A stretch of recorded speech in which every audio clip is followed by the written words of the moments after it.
اسوي لكم دحين مقشر فظيعين.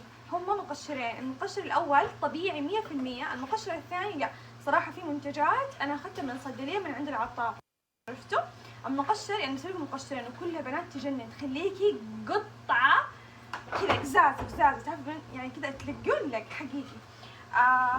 هذا المقشر كل المقشرات لي من فتره اسويها ومو من دحين، ودائما اقول لكم انه من اجمل المقشرات، اخترت مقشرين اللي انا دائما اسويها، لانه بنات هذه المقشرين راح تخليكي قسما بالله استخدموه مده هذا من دحين لحد رمضان. بعد رمضان عرفتوا عن العيد، والله يا بنات صوروا حتى اجسامكم، تمام، صوروها قبل وبعد وشوفوا. حتى بنات الجلد تحت الشعر تحت الجلد راح يخف 90%. الاسمرار في المناطق اللي في الجسم، انا راح اصور لكم عبوات شبه كامله راح استخدمها، لانه هذا المقشر حلو انكم تسووها لكم لاخواتكم، حتى تقطوا مع بعض وكل واحده لها علبه.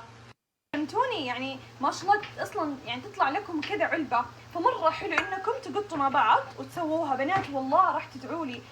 بنات تخلي جسمك من جد يلق من جماله. ابى احط كريم كاب علبه كامله، تمام.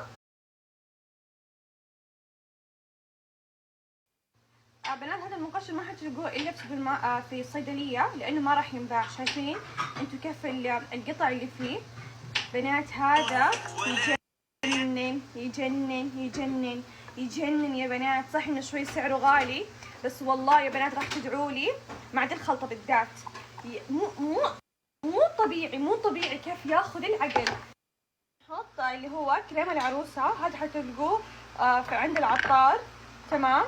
هو قاعد ادور العلبوه، مره كميتها كبيره، انا بس احتاج 250، بحط نصها فقط، نصها. شايفين انا محتاجه هذه الحبيبات الموجوده فيها. دائما انا استخدم بالمشمش، ما في بالمشمش استخدم جوز الهند عادي يعني.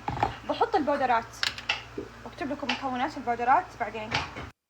بنات انا بكتب لكم ايش مكوناتها. راح احط نصه بالضبط.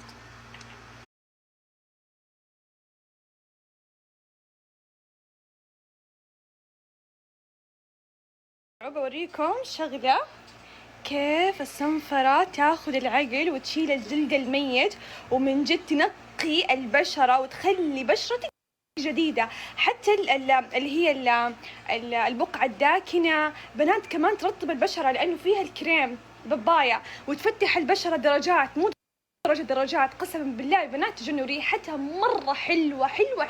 حتشكروني عليها، حتشكروني تقول أفنان جزاك الله ألف خير. وفيها كذا زي الحبيبات سعنونة، هذه تعمل على تقشير البشرة. بنات مرة حلوة.